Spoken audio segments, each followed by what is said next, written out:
মোৰ English learning YouTube চেনেললৈ আপোনালোকক স্বাগতম জনালোঁ। মোৰ মৰমৰ ভিউৱাৰ্ছ আৰু ছাত্ৰ ছাত্ৰীসকল, মই আপোনালোকক ইংলিছ গ্ৰামাৰৰ ভিডিঅ' আপলোড দি আছোঁ। এই বৰ্তমান টপিক চলি আছে হেভ ভাৰ্ব।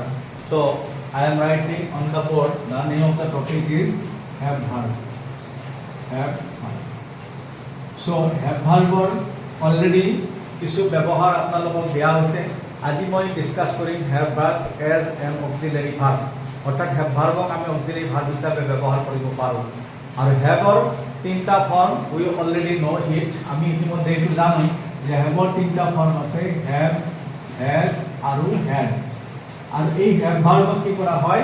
যেতিয়া আমি অক্সিলাৰী ভাৰ্ব বা হেল্পিং ভাৰ্ব হিচাপে ব্যৱহাৰ কৰোঁ, তেতিয়া এই হেভ ভাৰ্বক সদায় কি কৰা হয়, পাৰফেক্ট টেন্স গঠন কৰিবলৈ ব্যৱহাৰ কৰা হয়। Okay, have verb is always use to form perfect tense. Have verb is always used to form perfect tense. So perfect tense বুলি কোৱাৰ লগে লগে আমাৰ কি আহিব, প্ৰেজেন্ট পাৰফেক্ট আৰু পাষ্ট পাৰফেক্ট, লগতে ফিউচাৰ পাৰফেক্ট তাতে শ্যাল উইল লগতে হেভ আহিব। গতিকে প্ৰেজেন্ট পাৰফেক্টত আমাৰ কি হেভ আৰু হেজ আহিব। কি আহিব? হেভ আৰু হেজ আহিব। চ' প্ৰেজেন্ট পাৰফেক্টত আমি হেভৰ দুটা ফৰ্ম ইউজ কৰিব পাৰিম। সেইটো হ'ল কি হেভ আৰু সেই দুটা কি হেভ আৰু হেজ, হেভ এণ্ড হেজ। অৰ্থাৎ এই ভাৰ্ব দুটাই কি কৰে, যিটো মেইন ভাৰ্ব থাকিব সেই মেইন ভাৰ্বক প্ৰেজেন্ট পাৰফেক্ট টেন্সত বা প্ৰেজেন্ট পাৰফেক্ট টেন্স ফৰ্মত সহায় কৰিব। অ'কে, যেনেকৈ কি মই কামটো কৰিলোঁ, এই সেন্টেন্সটো যদি মই ইংলিছত লিখিব খোজো, then I have to use have verb here, কাৰণ এই সেন্টেন্সটো কি হ'ব, প্ৰেজেন্ট পাৰফেক্টত হ'ব। আৰু প্ৰেজেন্ট পাৰফেক্টত এই হেভ ভাৰ্ব ইয়াতে অক্সিলিয়াৰী বা হেল্পিং ভাৰ্ব হ'ব। অৰ্থাৎ প্ৰথমে আমি সাবজেক্টটো লিখিম আই, তাৰপিছত হেভ লিখিম, হেভ লিখাৰ পিছত শেষ কৰা ইংলিছ ফিনিছ হয়, কিন্তু যিহেতু হেভ লিখিলোঁ গতিকে হেভ ভাৰ্বে কি কৰিব, এতিয়া ফিনিছ ভাৰ্বটো পাষ্ট পাৰ্টিচিপল ফৰ্মত লিখিবলৈ বাধ্য কৰিব। অৰ্থাৎ মানে হেভে পাৰফেক্ট টেন্স গঠন কৰিবলৈ সহায় কৰিলে যিটো মেইন ভাৰ্ব থাকে সেই মেইন ভাৰ্বটো পাষ্ট পাৰ্টিচিপল বা ভাৰ্ব 3 অৰ্থাৎ থাৰ্ড ফৰ্মত লিখিব লগা হয়। So I have finished the work, so নিশ্চয় বুজি পালো যে হেভ আৰু হেজ প্ৰেজেন্ট পাৰফেক্ট টেন্সত বেলেগ ভাৰ্বক সহায় কৰে প্ৰেজেন্ট পাৰফেক্ট টেন্স গঠন কৰিবলৈ। ঠিক তেনেকৈ আই, উই, ইউ, তাৰপিছত দে আৰু যিকোনো বহুবচন বা প্লুৰেল সাবজেক্টৰ লগত কি হয়, হেভ হয়। আৰু বাকী সব সিঙ্গুলাৰ সাবজেক্টৰ লগত কি হ'ব, হেজ হয়। অ'কে, যেনেকৈ আজি বৰষুণ দিছে, এই সেন্টেন্সটো যদি লিখিব খোজো, then what should we write, it has, ইটোৰ লগত কি আহিব, হেজ আহিব। ইট হেজ ৰেইনড টুডে, আজি বৰষুণ দিছে বা দিলে। চ' এই ইট হ'ল সিঙ্গুলাৰ সাবজেক্ট আৰু ই প্ৰেজেন্ট পাৰফেক্ট টেন্সৰ সেন্টেন্স, গতিকে ইটৰ লগত কি আহিব, হেজ আহিব। সো ইয়াতে প্ৰত্যেকটো সেন্টেন্সতে হেভ আৰু হেজ কি আমি পাৰফেক্ট টেন্স গঠন কৰিবলৈ ব্যৱহাৰ কৰিছোঁ। সেয়েহে এই হেভ হেজ অক্সিলিয়াৰী বা হেল্পিং ভাৰ্ব হৈছে। অ'কে, ঠিক তেনেকৈ তেওঁলোকে কি কিতাপখন পঢ়িলে। অ'কে, তেওঁলোকে কিতাপখন পঢ়িলে। সো কি হ'ব, they have read the book, read অর্থাৎ ইয়াৰ প্ৰেজেন্ট টেন্স, পাষ্ট টেন্স আৰু পাষ্ট পাৰ্টিচিপল সেম ফৰ্ম হয়। গতিকে কি কম, they have read the book, তেওঁলোকে কিতাপখন পঢ়িলে। অ'কে, ঠিক তেনেকৈ মই এখন বা তুমি এখন কিতাপ লিখিলা, কি টেন্সত লিখে, প্ৰেজেন্ট পাৰফেক্ট টেন্স, সাবজেক্ট কি হ'ব, ইউ, ইউৰ লগত কি আহিব, have. So write, wrote, written, you have written a book. Okay, ঠিক তেনেকৈ যে তেওঁলোকে কাজিৰঙা ভ্ৰমণ কৰিলে, কি লিখিব লাগিব, they have visited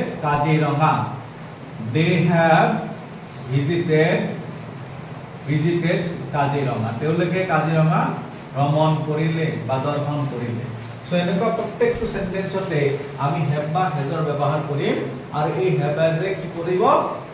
perfect tense গঠন কৰাত সহায় কৰিব কাৰণে ইহঁতক আমি অক্সিলাৰী বা কি বুলি কম, হেল্পিং ভাৰ্ব বুলি কম ঠিক তেনেকৈ she has drawn a nice picture she has drawn a nice picture ওটি কি হ'ব she লগত has আহিলে she hall third person singular number she has drawn a nice picture draw present tense draw is the present tense form draw drew drawn draw past participle form কি বা verb third form কি drawn হয় গতিকে have has আহাৰ লগে লগে ভাৰ্বৰ সদায় third form বা past participle form ইউজ কৰিব লাগিব সো নিশ্চয় মোৰ মৰমৰ ছাত্ৰ ছাত্ৰীসকল বৰ্ডৰ যিখিনি have has কি কৰিলে অৰ্থাৎ পাৰফেক্ট টেন্স গঠন কৰিবলৈ অৰ্থাৎ প্ৰেজেন্ট পাৰফেক্ট টেন্স গঠন কৰিবলৈ বাক্য বা প্ৰেজেন্ট পাৰফেক্ট টেন্স গঠন কৰিবলৈ সহায় কৰিলে অলৰেডি আমি एग्जांपल দি বুজিলো এতিয়া have has আৰু এটা ফৰ্ম আছে সেইটো হল had কিন্তু had কিন্তু অকল কি কৰে had অকল past perfect tense গঠন কৰিবলৈ সহায় কৰে আকৌ যদি ফিউচাৰ পাৰফেক্ট টেন্স আমি লিখো ফিউচাৰ পাৰফেক্ট টেন্সত কিন্তু shall আৰু will ৰ পিছত has কেতিয়াও নাহে সিঙ্গুলাৰ সাবজেক্টৰ লগতো সদায় have ইউজ হ'ব যেনেকৈ কি ওপৰত সেন্টেন্সটো লিখিছো ফিউচাৰ পাৰফেক্ট টেন্সৰ কি হ'ব they will have finished the work তেওঁলোকে কামটো শেষ কৰিবগৈ গতিকে they will have এবাৰ যদি they লিখি he লিখো ইয়াতে she লিখিছো বা he লিখিম লিখিলে has লিখিব লাগিব কিন্তু ইয়াতে যদি আমি he বা she বা যিকোনো থাৰ্ড পাৰসন সিঙ্গুলাৰ নাম্বাৰ লিখো তাৰ পিছত কিন্তু আমি has ৰ ব্যৱহাৰ কৰিব নোৱাৰিম অৰ্থাৎ ফিউচাৰ টেন্সত কেতিয়াও has ব্যৱহাৰ নহয় এটো সদায় কি হয় have ব্যৱহাৰ হয় ফিউচাৰ পাৰফেক্ট টেন্সত গতিকে কি হ'ব he will have reached home তেওঁ ঘৰ পাবগৈ হয়নে অৰ্থাৎ ফিউচাৰ পাৰফেক্ট টেন্সত লিখিলো গতিকে ফিউচাৰ পাৰফেক্ট টেন্সত আমাৰ কেতিয়াও has ৰ ব্যৱহাৰ নহয় এই কথাটো আমাৰ ষ্টুডেন্টে মনত ৰখা উচিত ওকে কাৰণ কোৱা হৈছে যে থাৰ্ড পাৰসন সিঙ্গুলাৰ নাম্বাৰৰ সৈতে has হয় কিন্তু ফিউচাৰ পাৰফেক্ট টেন্সত থাৰ্ড পাৰসন সিঙ্গুলাৰ হলেও has কেতিয়াও ব্যৱহাৰ নহয় ফিউচাৰ পাৰফেক্ট টেন্সত সদায় have আহিব has ৰ কথাটো সম্পূৰ্ণভাৱে পাহৰি যাব লাগিব আকৌ had is always reserved for past perfect tense had আকৌ প্ৰেজেন্ট টেন্সত কেতিয়াও নাহে বা প্ৰেজেন্ট পাৰফেক্টতো নাহে ফিউচাৰ পাৰফেক্টতো নাহে সো have has ৰ বিষয়ে অলৰেডি আমি ডিসকাস কৰিলো এতিয়া মই মানে ডিসকাস কৰিম কি had ৰ কথা মানে had মানে কি had এ অৰ্থাৎ have has had ৰ had আৰু had ৰ past form হল had আকৌ have has had ৰ past participle form hall had গতিকে had অকল কি হয় past perfect টেন্সত ব্যৱহাৰ হয় কি টেন্সত ব্যৱহাৰ হয় past perfect যেনেকৈ কি I had seen the bird okay I had seen the bird কি টেন্সত লিখিলো past perfect অর্থাৎ সাবজেক্ট টু had আহে ভার্ব past participle যেতিয়া লিখো তেতিয়া এই past perfect টেন্সৰ সেন্টেন্স হয় কিন্তু ইংলিশত এটা কথা মনত ৰাখিবলগীয়া বা মন কৰিবলগীয়া কথা এটা আছে সেইটো হল যে সাধাৰণতে past perfect টেন্সটো অকলহৰীয়াকৈ ব্যৱহাৰ নহয়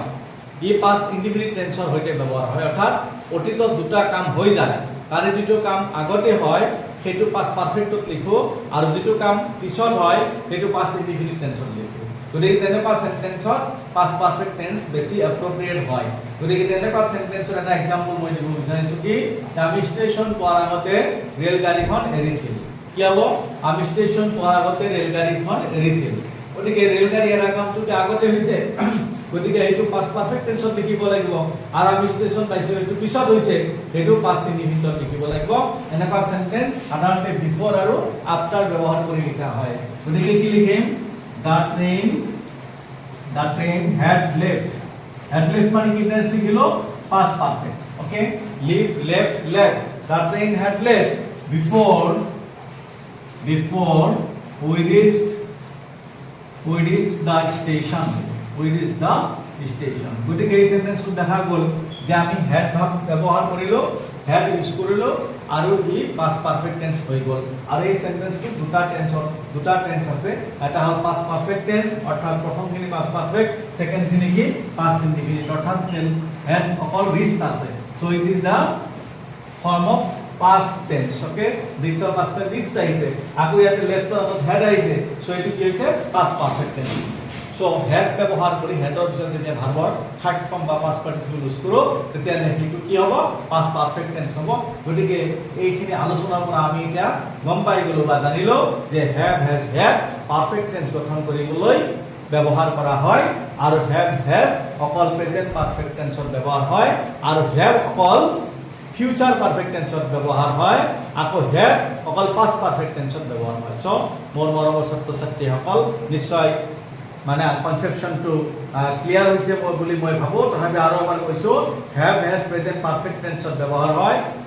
যিকোনো সিঙ্গুলার সাবজেক্ট হইতে হেজ লেখা হয় আই উই ইউ দে আর যিকোনো প্লুরাল সাবজেক্ট হইতে হ্যাভ লেখা হয় প্রেজেন্ট পারফেক্ট টেন্সত আনহাতে ফিউচার পারফেক্ট টেন্সত কিন্তু অকল হ্যাভৰ হে ব্যৱহাৰ হয় তাতে সাবজেক্টৰ লৈ কথা নাই সাবজেক্ট বা পাৰ্সনৰ কোনো কথা নাই যিকোনো সাবজেক্ট অর্থাৎ থার্ড পারসন সিঙ্গুলার সাবজেক্ট হইতেও হ্যাভ আহিব যেনেকৈ কি he will have finish the work okay the bird will have flown away okay গতিকে যিকোনো সিঙ্গুলার সাবজেক্ট হোক বা প্লুরেল হোক সাবজেক্টৰ কোনো মতলব নাই সাবজেক্ট সিঙ্গুলাৰ হ'ব পাৰে প্লুৰেল হ'ব পাৰে বা নাম্বাৰৰ কোনো কথা নাই পাৰ্সনৰ কোনো কথা নাই তাতে হতে কি হ'ব হ্যাভ হ'ব আকৌ পাস্ট পারফেক্ট টেন্সত কিন্তু হ্যাভ হেজ কেতিয়াও নাহে হ্যাভ হেজৰ পাস্ট ফৰ্ম বা পাস্ট পাৰ্টিসিপল ফৰ্ম হেডৰ ব্যৱহাৰ হ'ব যেনেকৈ আই হ্যাড সিন দ্য বার্ড আকৌ কি the train had left before we reach the station আমি স্টেশন পোৱাৰ আগতে ট্ৰেইনখন গুচি গৈছিল বা এৰিছিল সো গোটেইখিনি কথা স্পষ্ট হৈছে have has head auxiliary verb হিচাপে এই সেন্টেন্স বিলাকত ব্যৱহাৰ আছে নেক্সট ভিডিঅ'টোত আমি আলোচনা কৰিম হ্যাভ হেজ হেড যেতিয়া মেইন ভাৰ্ব হিচাপে ব্যৱহাৰ হয় তেতিয়া ইহঁতক আমি নিগেটিভ আৰু ইন্টাৰগেটিভ কিদৰে কৰিম তাৰ বিষয়ে নেক্সট ভিডিঅ'টোত আমি আলোচনা কৰিম সো মোৰ মৰমৰ ছাত্ৰ ছাত্ৰীসকল মোৰ মৰমৰ ভিউৱাৰ্ছ আপোনালোকে নিশ্চয় মোৰ ভিডিঅ'বিলাক চাই আপোনালোকে নিশ্চয় গ্ৰামাৰৰ বেসিক কথাখিনি জানিব আৰু ইয়াতে যদি কিবা ইফাল সিফাল হৈ থাকে আপোনালোকে মোক কমেন্ট কৰি জনাব I will try my level best to improve my channel thank you very much for watching the videos